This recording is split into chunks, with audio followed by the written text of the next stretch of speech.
Welcome to Monica's magic pot. आजच्या एपिसोडमध्ये आपण बघणार आहोत चटणी रोल ही अतिशय इंटरेस्टिंग रेसिपी कशी बनवायची ते। त्यासाठी एक वेगवेगळ्या आपल्याला जे काही वेगवेगळं साहित्य लागणार आहे ते आपण बघणार आहोत। तर ते साहित्य मी एक दोन ह्याच्यामध्ये डिवाइड केलेलं आहे। जसं की वरच्या कव्हरिंगसाठी लागणारं काही साहित्य आहे आणि आतल्या स्टफिंगसाठी लागणारं काही साहित्य आहे। आता आपल्याला वरच्या कव्हरिंगसाठी लागणार आहे उकडलेले बटाटे। इथे मी 3 ते 4 उकडलेले बटाटे घेतलेले आहेत आणि 4 बटाटे ते चांगले मऊसूत असे उकडून मी मॅश करून घेतलेले आहेत। त्यानंतर आतल्या स्टफिंगसाठी आपल्याला जे साहित्य लागतं त्यातलं काही साहित्य मी तुम्हाला सांगते जे इम्पॉर्टंट साहित्य आहे। जसं इथे मी 1 वाटी वाटाणे घेतलेले आहेत, फ्रेश वाटाणे आहेत जे मी उकडून घेतलेले आहेत। त्यानंतर इथे मी कढीपत्ता आणि हिरवी मिरची घेतलेली आहेत। लहान मुलं खाणार असतील तर तुम्ही हिरवी मिरचीचे मोठे तुकडे टाकू शकता आणि 1 हिरवी मिरची आपल्याला बास होते। त्यानंतर इथे मी 4 चमचे कॉर्नफ्लॉवर घेतलेला आहे। यातले 2 चमचे कॉर्नफ्लॉवर आपण बाहेरच्या कव्हरिंगसाठी वापरणार आहोत आणि 1-2 चमचे कॉर्नफ्लॉवर आपण तसंच करणार आहोत। त्याचं काय करायचं हे मी तुम्हाला नंतर सांगणार आहे। त्यानंतर जिरी आणि मोहरी, त्याचप्रमाणे वरच्या कव्हरिंगला कोट करण्यासाठी इथे मी शेवई घेतलेली आहे। ती शेवई जी आहे ती बारीक अशी चुरून घेतलेली आहे। चला तर मग आता हे जे स्टफिंग आहे ते तयार करायचं कसं हे मी तुम्हाला इथे सांगते। गॅसवरती मी कढई ठेवलेली आहे, त्यामध्ये मी 2 टेबलस्पून इतकं तेल टाकलेलं आहे। कढईमध्ये तेल आपलं गरम झालेलं आहे, त्यामध्ये आता आपण 1 पाव चमचा मोहरी टाकणार आहोत।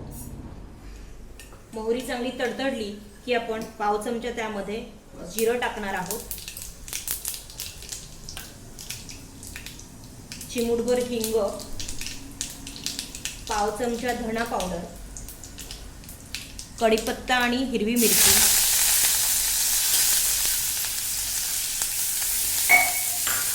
त्यानंतर मी इथे 1 मध्यम आकाराचा कांदा आणि कोथिंबीर बारीक चिरून घेतलेली आहे ती मी यात टाकणार आहे।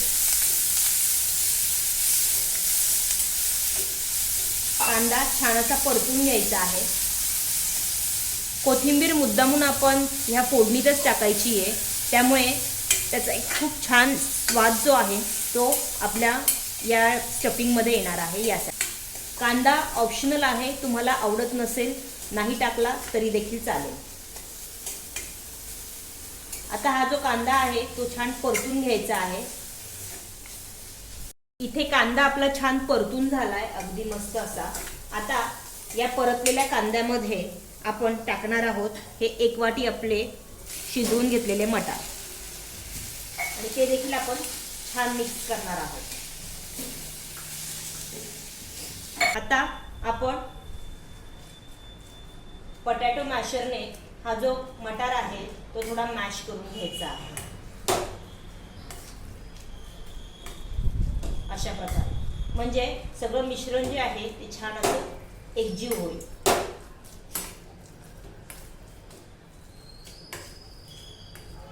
छान मटार जो आहे तो आपला मॅश झाला आहे मस्तपैकी आणि कांद्यासोबत चांगला एकजीव देखील झालेला आहे। आता हे जे मिश्रण आहे ते चांगलं आपण मिक्स करून घ्यायचं आहे आणि साधारणतः 1 मिनिटासाठी आपण ह्याला छान वाफ द्यायची आहे।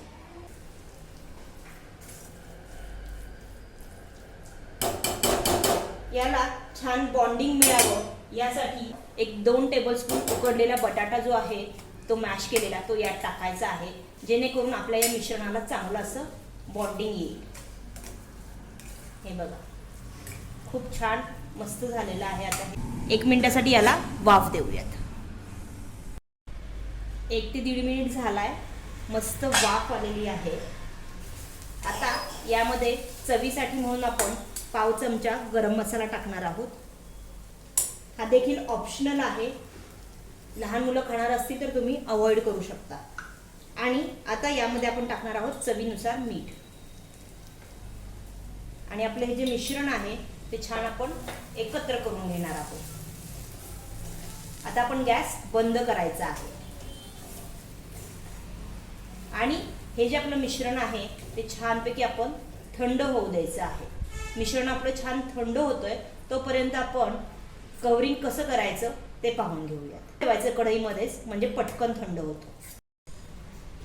स्टफिंगसाठी तुम्हाला इथे मगाशी सांगितल्याप्रमाणे मी हे 4 बटाटे जे आहेत ते मॅश करून घेतलेले आहेत.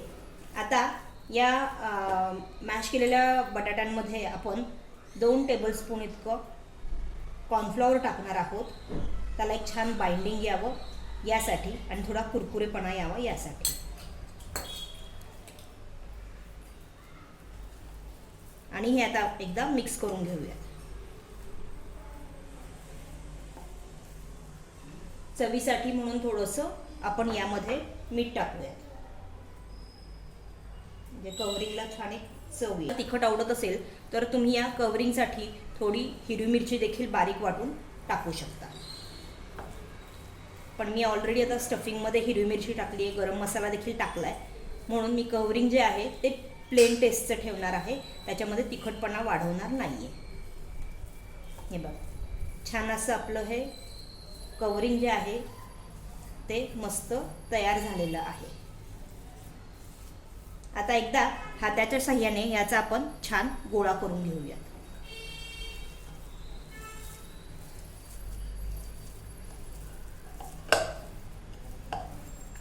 मस्त असा हा आपण गोळा तयार करून घेतलेला आहे.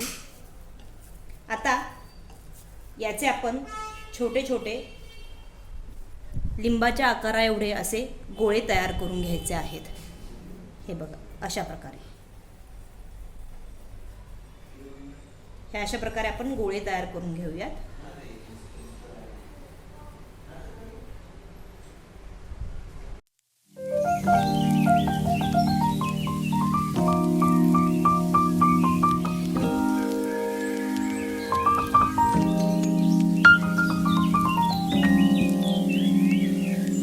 हे छान असे आपण हे सगळे गोळे जे आहेत ते तयार करून घेतलेले आहे. आता आपलं थंड झालेलं स्टफिंग देखील आपण एका प्लेटमध्ये काढून घेऊयात.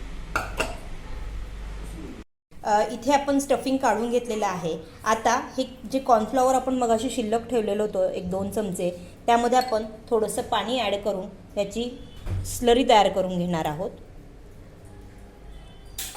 छान पातळ अशी स्लरी तयार करून घ्यायची आहे कवरिंगसाठी म्हणून. अशा प्रकारे थोडीशी पातळसरच करायची आहे, कारण आपल्याला कोटिंग जे आहे ते जाड नको आहे यासाठी. ही एक महत्त्वाची टीप आहे. अशा प्रकारे पातळसर स्लरी आपण तयार करून घ्यायची आहे. कढईमध्ये मी एकीकडे तेल तापवायला ठेवलेलं आहे. अशा प्रकारे ही स्लरी आपण तयार करून घेतलेली आहे.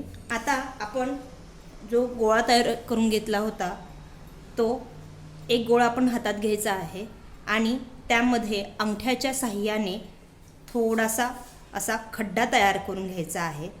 आणि त्या खड्ड्यामध्ये आपण जे स्टफिंग तयार केलेलं आहे, साधारणतः 1 चमचा इतकं स्टफिंग भरायचं आहे. आणि त्याच्या आतल्या भागात बोटाच्या साहाय्याने आणखीन एक खड्डा करायचा आणि थोडंसं चीज जे आहे ते आपण इथे टाकायचं आहे. आणि हा जो गोळा आहे तो छानपैकी आपण असा बंद करून घ्यायचा आहे. अशा प्रकारे हे बघा, जेणेकरून स्टफिंग जे आहे ते छानपैकी आत गेलं पाहिजे. अशा प्रकारे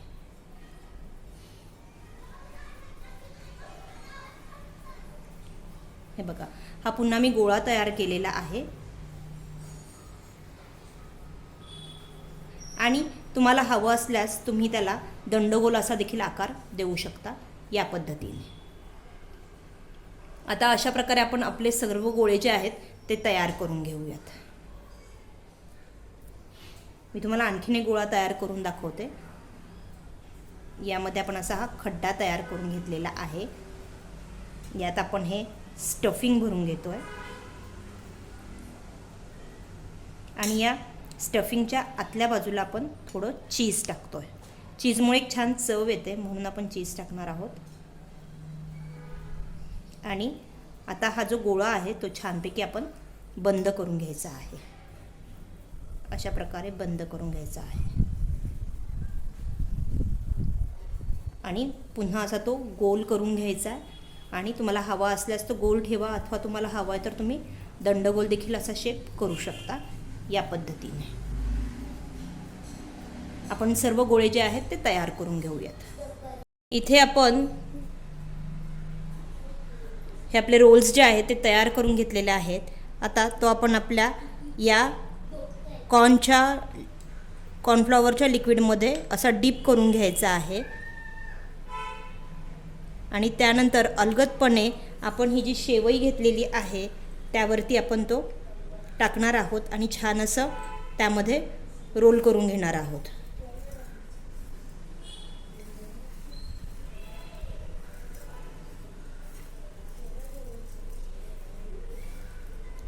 सर्व बाजूनी छान जी आहे ती शेवई लागली गेली पाहिजे याला.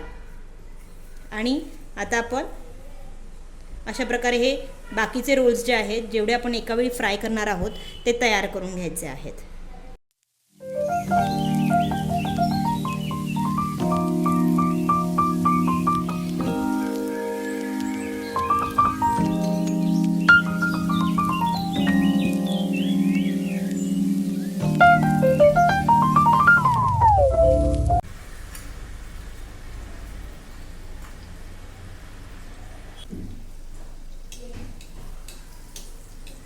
मस्त खरपूस असे तळून घ्यायचे.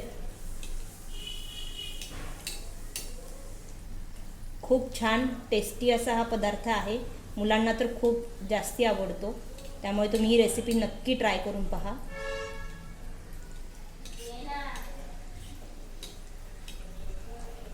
हे बघा, हे अशा प्रकारे यावरती तेल सोडायचं आहे.